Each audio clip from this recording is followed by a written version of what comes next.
Let's get educated. That's why we're here, to bring you the stories impacting K-12 classrooms and college campuses. It's time for a little education. Well, hello everyone and welcome. I am Katie Petrick and I'm joined by Mr. David Fiorazzo. I am here again and we are going to bring it today, aren't we, Katie? We are going to bring it because that's what we do. We bring the things and then they have been brought in. That's not a word. Anyway. Okay, so it's once again that special time to check in with Mr. Alex Newman to see what he has to share with us this week. Hey, Alex. Thanks, guys. Great to be here. So, it turns out that California and the government schools, they call them there, are not very good at teaching kids math. In fact, less than 1/3 of the kids in California actually even meet the dumbed-down California math standards. So they have a new plan. Apparently, math is racist, and so now they're going to make it less racist by doing less math. You think I'm kidding, but I'm not.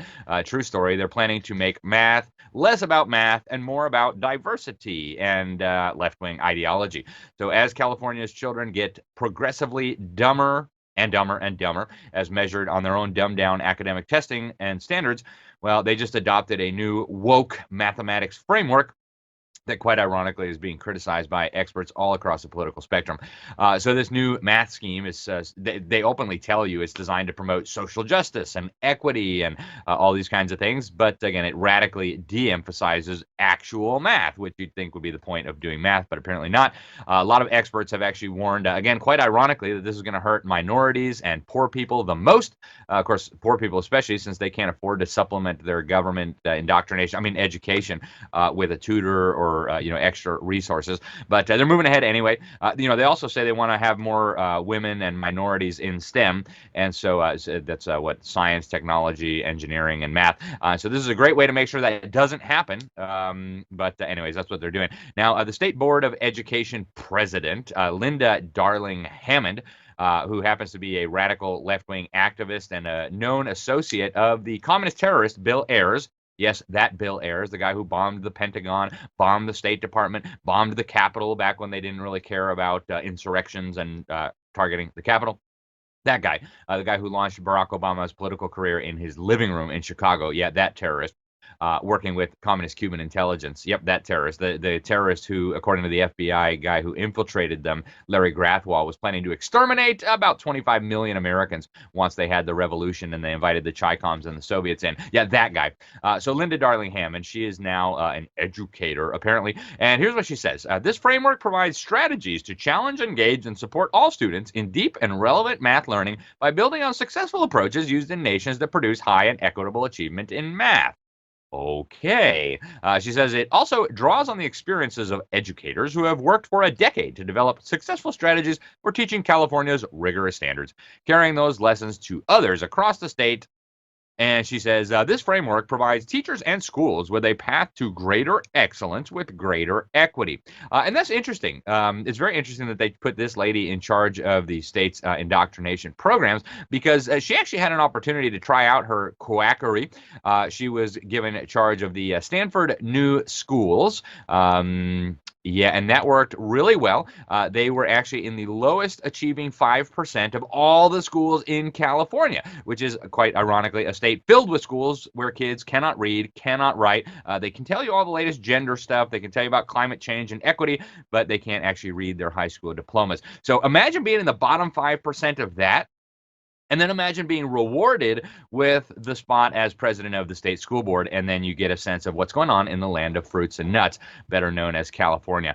So again, they openly tell you this program is to promote social justice. Of course, that's a term used by Marxists and totalitarians to sanitize the ideas they're pushing, which of course have resulted in hundreds of millions of government murders around the world and countless other horrors, billions of people enslaved. But don't worry, it'll be different this time, right? It always is. They're always one execution away from utopia. And again, the framework actually tells you that its goal is to teach towards social justice. Here's from the 1,000-page document. They say, cultural and personal relevance is important for learning and also for creating mathematical communities that reflect California's diversity.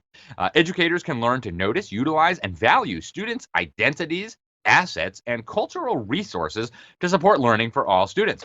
And so if you're confused by that word salad, yeah, me too. They go on to say in this document, additionally, because culture and language can be intertwined, adding to cultural relevance may also enable teachers to attend to linguistic diversity, a key feature of California and relevant to the teaching and learning of mathematics. Interesting. Now, California, like I said, is a disaster when it comes to education. They spend more than almost any other state per pupil, and yet less than 1/3 of the students meet the state's own dumbed-down math standards. Millions of California victims of public schools cannot even read. In fact, they got sued over it. And yet, under this new framework, students will now wait until high school to do algebra, which means almost none of them will be doing calculus before they graduate. I'm sure that'll be great for California.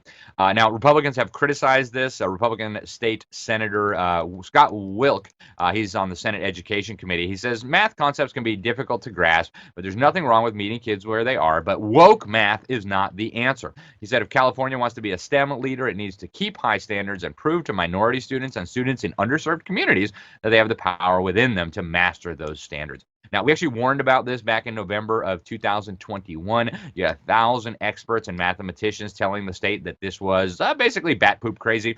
They said they were building a mathless, brave new world on a foundation of unsound ideology. And so they proceeded to go ahead and do it anyway. And by the way, this is the same State Board of Education that just a couple of years ago voted to mandate an ethnic studies model curriculum that had elementary school children chant to the demon gods of the Aztecs of cannibalism and human sacrifice.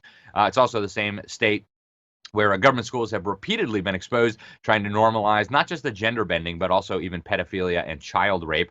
So ultimately, folks, meddling with the math standards in California is like polishing the brass handles on the Titanic. It's at best a total waste of time. If you love your kids, get them out of the state's indoctrination centers. And yeah, it's the only way they're going to get an actual education. Thankfully, it's becoming easier and easier as millions of families flee. Thanks, guys.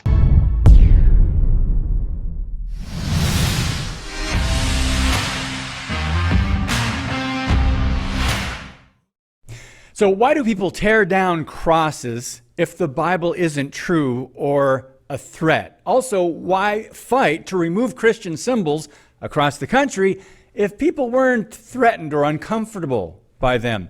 Well, in California, intolerant leftists finally tore down a 28-foot tall cross that stood in a small town for more than 50 years. Now, they attack, cancel, censor, and suppress because they hate us, all because they hate what the cross of Jesus Christ represents. Details coming up. I'm David Fiorazzo, and this is Christ and Culture.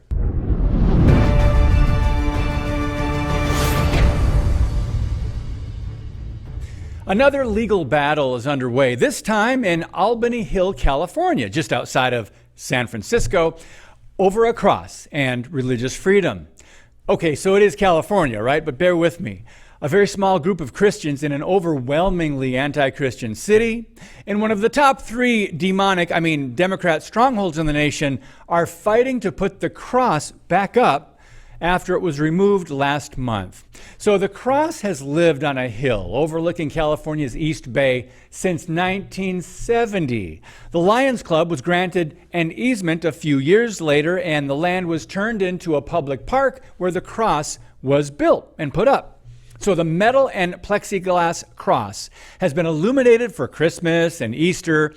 But in 2015, all of a sudden, a group called East Bay Atheists demanded it be taken down, claiming the display was against the Constitution. 2 years later, 2017, Mayor at the time, Peggy McQuaid, Albany's liberal mayor, criticized the Lions Club and declared this, quote, "I want to reiterate that neither the City Council nor the City of Albany endorses in any way the lighting of the cross for any occasion, religious or nationalistic, or supports its continued presence on public property," end quote. Well, the next year, 2018, an activist judge ruled that the cross violated the Establishment Clause, and the city was forced to either sell to a private party the small plot of ground where the cross rested, or acquire the easement through eminent domain.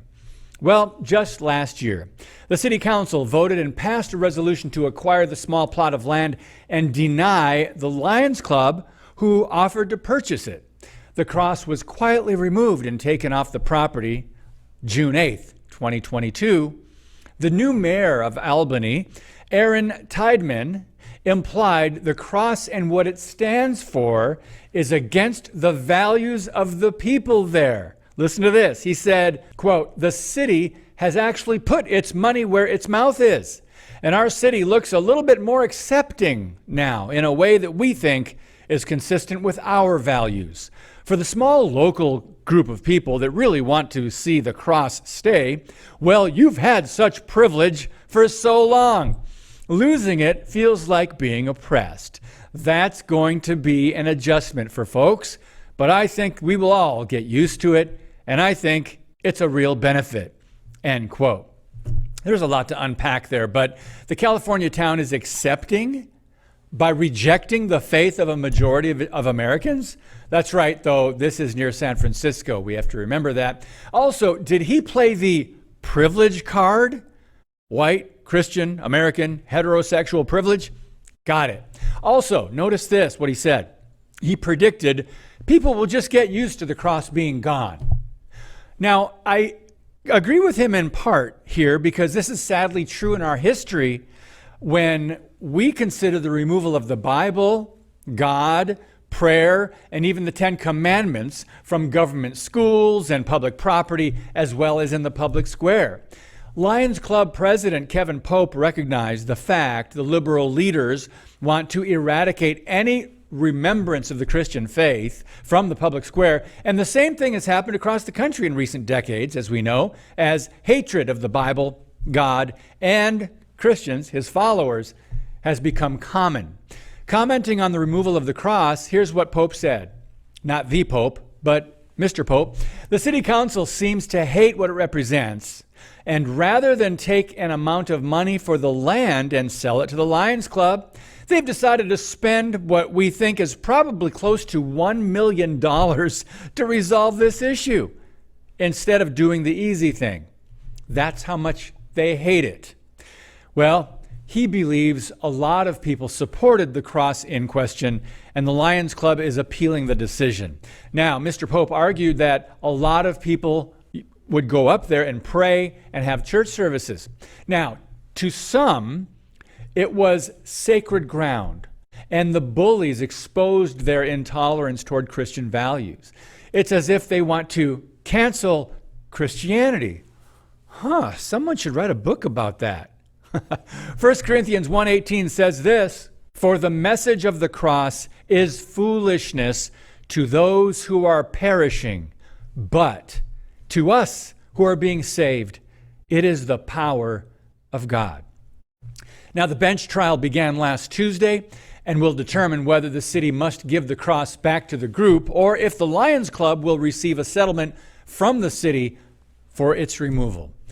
Well, this is just another example, friends, of how much ground the left has taken. God bless you, and keep speaking the truth about things that matter.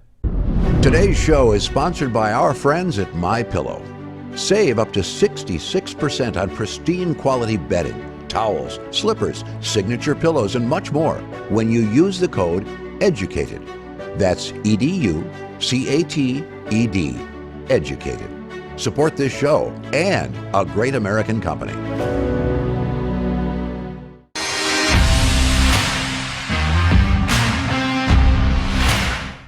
Hello, everyone, and welcome to the Dr. Duke Show. I am Dr. Duke, and I am joined today by Vicki McKenna. And Vicki, you are not high today. You can confirm that, right? 100% confirm. Okay. I don't do drugs. All right, good. Because the enthusiasm, one has to question your motivations for being so awake so early. Right, because everything's pretty darn miserable, quite honestly. So, being chipper, I'll work myself into some kind of froth. Fear not. Well, humor really is the best response to all this liberal stupidity. And we've got stories that are exactly making our point here, right? That one of the reasons that conservatives and Christians are much happier in their lives than the progressive left is because we have a sense of humor. They don't. The first story here, liberal youth, according to a study, are far more depressed than their conservative counterparts, especially, and you knew this, right? The women, the girls are really miserable once they adopt progressivism, right? And I think True. in part, that's because progressive women hate men, and most women don't, do they, Vicky? Well, no, most women don't hate men. Progressives, I mean, this survey is very interesting. They're pondering why do progressive women feel so lousy about themselves? Why do progressive men feel so lousy about themselves? And geez, we just don't know what it is. What could be causing this? Well, I don't know. If you are telling, a 13-year-old girl that she should rage at men, at systemic racism, white supremacy, and God because she's got a period, and that it's somebody's fault.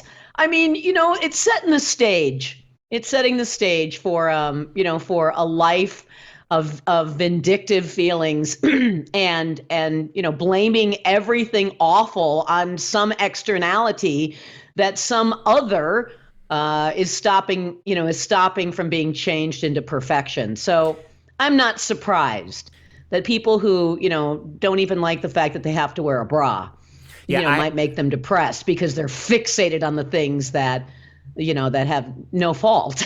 I guess God's responsible. I've been a 30-year teacher, and I can tell you 99.9% of the time, in the many times that I've been complained about in my classroom, it's always feminist women. It's always young women who have bought the lie of feminism. I point out in my university classes all the time, particularly to the young women, look, first of all, patriarchy, the word patriarchy is a slam. Right? It is an insult. You are judging people by their anatomy, number one. And number two, I point out to them, I wish I had what you guys have, you ladies. You have a get-out-of-free card for all responsibility. Whenever something bad happens to you, you have acne, or you don't get an invitation to the prom, or some guy in a pickup truck cuts you off on the highway. Your response to all of that is patriarchy. Men suck, men are evil. Every bad thing that you do say, every lazy thing that you do, you can blame on men. That's a powerful tool. Your obesity? It's men's fault. Exactly. Or your uncomfortability in your own body is the fault of men. So what's the solution? Become men. It is so childish. Yep. No, it's so cut off your childish. breast, Duke. Well, it's true, and then the men are also depressed. But if you're constantly saying toxic masculinity, you're horrible, you're the reason this is happening to me, you've got men who are also progressives, small wonder that they start feeling pretty lousy about themselves too. It's this idea that everything is about who's the victim and who's the oppressor. If that's the way you're going to see the world, you're never going to feel happy. It's just there's always a victim and there's always an oppressor. You can create any situation where there's a victim and an oppressor. Two people sitting down, having coffee, two women, someone walks up and says, so what are you guys going to order today? Guys, are you kidding me? You can find a reason to be angry about everything. That is progressivism in a short, summation. You can find a reason to be angry about everything, and you are always the person being slighted. It is a gigantic persecution complex. So it's not, you don't have to be terribly deep and sociological about this. It's pretty easy to see. Common sense would tell you progressive people are necessarily going to feel like crap. Well, we start by teaching women that they should hate their bodies, they should hate motherhood, they should hate pregnancy, they should hate their periods, they should hate their brothers and their fathers and their uncles. They're all aggressors. They hate culture, reading and math and science discriminate against them because they don't go into those fields as much as men do. Every aspect of this they turn to hate. So why don't they hate themselves? Take a look. We have some information about They do hate themselves. They do. We have some information about this study. It was done by this is a Columbia University study, which revealed striking differences between conservative and liberal people, particularly women and men. Adolescent internalization symptoms. i.e. depression, has increased over the last decade in the U.S., particularly among girls. The reasons for these increases are unclear. Really? They're unclear, Columbia University? We hypothesize that increasing exposure to politicized events has contributed to these trends in adolescent internalizing symptoms, and that effects may be differential by political beliefs and socio-demographic characteristics. You were a sociology major. Is that not the definition of sociological mumbo jumbo word salad? Oh yeah. Well, I must say, yes, it is a well-tossed word salad. That was what I did. And I've many times apologized for seeking out a sociology major. But mostly, can I just, an aside here, most of the reason why I picked the sociology major was because it was a layup. And I wanted to have fun in college. And it was really easy to write papers filled with tossed word salad and have a professor strain to try to find deep and profound meaning in what you said. But I got to ask you. So it was an easy A. I'm just saying. See, we wandered down this path. I'm going to ask you this question. Were you a true believer, even in the depths of your Marxist bona fides, or somewhere in the back of your mind did you know it was all bull? Oh, listen, I'm glad you asked that, because I exempted myself from the rules that I wanted to apply to the entire society. I made excuses for everybody's failure. It's because they're black, it's because they're poor, it's because, their life chances have, or the world has been rigged against them. But, I didn't give myself the same excuses to fail. I was still going to be self-directed and personal and responsible. So yeah, I was a really lousy Marxist because I wouldn't live it. I wanted to impose it on everyone else except myself, very much like the elites you see today. I wanted to exempt myself from the implications of everything that I was ready to demand for all of society. So yeah, I was a pretty crappy Marxist. And then when I did finally quit, I was in graduate school in social theory. And where do you go with that? I'll tell you where you go: bartending. That's where you go with a PhD in social theory. And when I quit, my professor asked me why. I said, I had an old English teacher in high school who told me that studying sociology was, forgive the profanity here, folks, was. And that's what I told the professor in grad school when I left. I said, I'm thinking back on a wise old English professor I had. And as you were speaking today, I realized that everything you say is bullshit. And I left. And so, I stayed kind of, in a fugue of liberalism for a little while, but eventually just got a job and had to pay taxes, and things became very clear. Well, you mentioned bartending. Well, AOC, right? And now it's not just bartending, but you can go to a degree in nothing, sociology, basically, to bartending, and then into the United States Congress. Yeah, I mean, it's definitely an upwardly mobile path.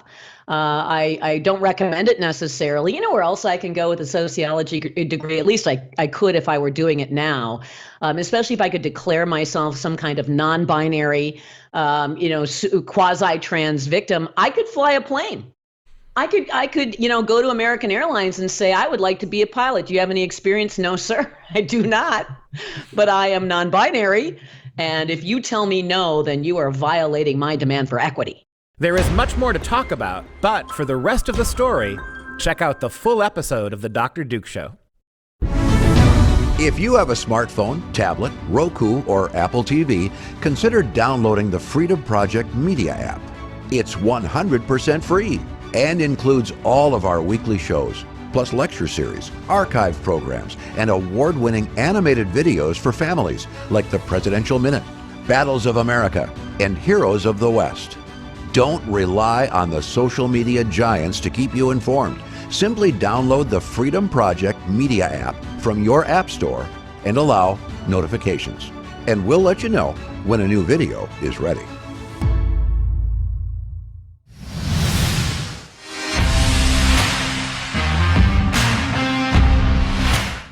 All right, friends, we've got a summer love story to leave you with. And it's a love story that has been building for decades, 6 decades to be exact. Let's take a look at the airport engagement that has everybody talking.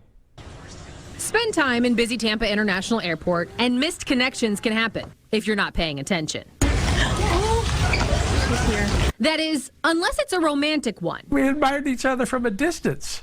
I never thought I had a chance with it. 6 decades in the making. All week long, I've been acting like a giddy fool. Tampa dermatologist Dr. Thomas McMeekin first met Nancy Gambell in high school in California. I had a crush on her. She was a cheerleader. They went on a few dates as college students, but ended up marrying other people. So we lost track until the reunion. The first high school reunion was 10 years ago, but I had my wife, and she was with her husband. fast forward to 3 weeks ago, when Thomas RSVP'd to his 60th high school reunion. Then I hear from her, and she says, I'm really looking forward to seeing you again. And Finally, their connection was on time. I thought, thank God I don't wear makeup. I would have stuff just running down my face. I was crying. Nancy says she wasn't expecting Friday's proposal. Not at an airport. not at an airport. And I said, well, I'll surprise you. I did that. Nor did the pair think the video would get so many clicks. One of my staff said, it's gone viral. And I said, viral what? But if there is a viral message, it's that love is the strongest connection, even if it's delayed. It's wonderful because we don't have a lot of life left, and to be able to spend it in that way with this person is the dream come true. He's her lobster. You know what that is? He's her lobster? It's probably some cartoon, right? No, it's from Friends. Phoebe. Lobsters mate for life. All right. Anyway, so what you didn't hear there was actually the speech that Thomas gave to Nancy. You just see, him getting down on one knee. Good use of the pillow there. Yes. But here's what he said. My dearest Nancy, it's been 60 years since we first met, 56 years since we first dated, 10 years since I saw you last, and 20 days since we rekindled. You have always been the one I had a crush on since your cheerleader days. He likes to bring that up.